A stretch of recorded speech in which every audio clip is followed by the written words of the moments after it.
Hello, welcome to the snow leopards lesson. These amazing creatures are one of the most unique big cats in the world. I'm Megan and I'll be your instructor today. Snow leopards evolved to live in some of the harshest conditions on Earth. They are found in 12 countries, including China, Bhutan, Nepal, India, Pakistan, Afghanistan, Russia, and Mongolia. But their population is dropping. Snow leopards love snowy and rocky areas, which is why they roam mountain areas. Snow leopards are highly adapted to their environment. Their white-gray coat spotted with large black rosettes blend in perfectly with the steep and rocky mountains of Central Asia. Their fur is also thick with a woolly undergrowth to keep them warm. Their nasal cavities are enlarged to help them breathe in their high-altitude, harsh habitat.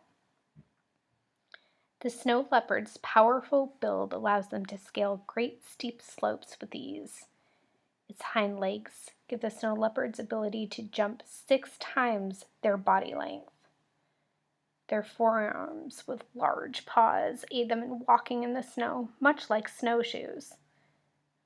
And a long tail provides balance and agility and also wraps around the resting snow leopard as protection from the cold. Snow leopards are a medium-sized cat, so they can range from 2 to 5 feet long. They weigh anywhere from 60 to 120 pounds. It is estimated that the snow leopard's population is between 3,500 and 7,000 in the wild. This number is only a guess because these creatures are so elusive and inhabit such a remote area that they are rarely seen in the wild. This makes it extremely hard to estimate their population size. This is also why there's not a lot of data about these amazing creatures. Snow leopards are solo travelers. They are usually alone and highly elusive, with the exception of mothers caring for their cubs. The mothers care for the cubs alone for about 18 months, and then the cubs go off on their own.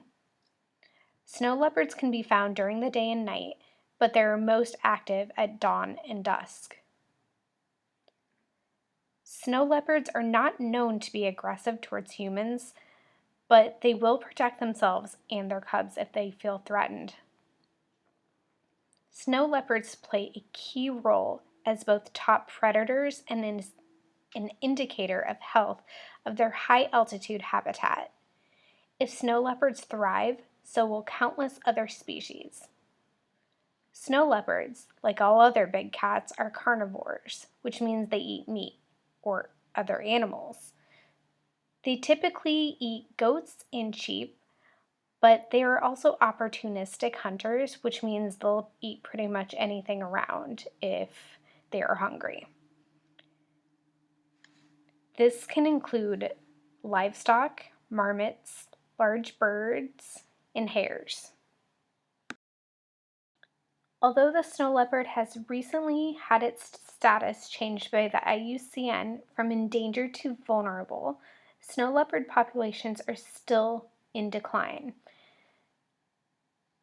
Poaching for both its skin and traditional medicine is a growing threat to snow leopards. So is the loss of its natural prey, mostly wild mountain goats and sheep, damage to its fragile, high elevation habitat, and lack of awareness among local communities and governments in the snow leopard's status and threats.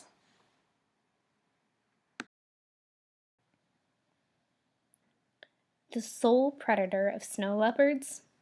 Humans. Humans hunt snow leopards. We also damage their habitat, and we created an illegal trade for them.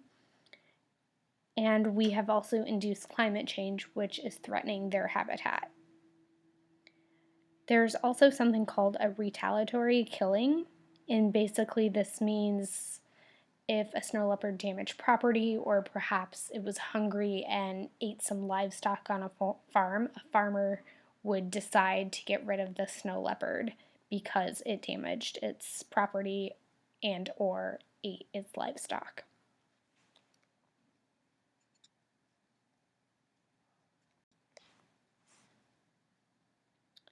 Climate change poses perhaps the greatest long-term threat to snow leopards. Impacts from climate change could result in a loss up to 30% snow leopard habitat in the Himalayas alone. Snow leopards are often killed by local farmers because they prey on livestock such as sheep, goats, horses, and calves. The animals which snow leopards would typically hunt, like wild sheep and wild goat, are also hunted by local communities. So, as their food supply declines, snow leopards will hunt other things that aren't part of their normal diet, such as livestock.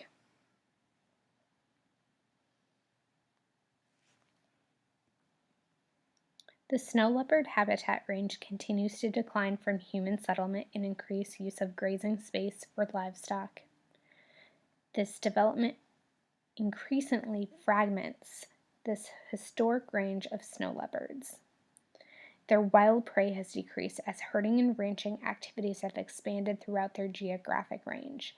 This makes it difficult for snow leopards to find food.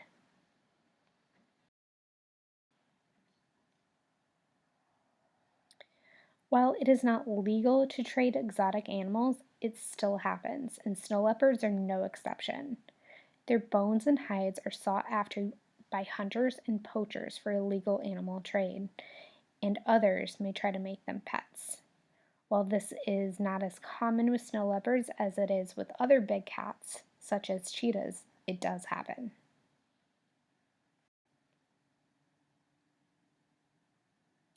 Most protected areas are too small to protect the home range of even one snow leopard. Another hurdle is the fact that many countries cannot afford to pay rangers living wages to enforce protections.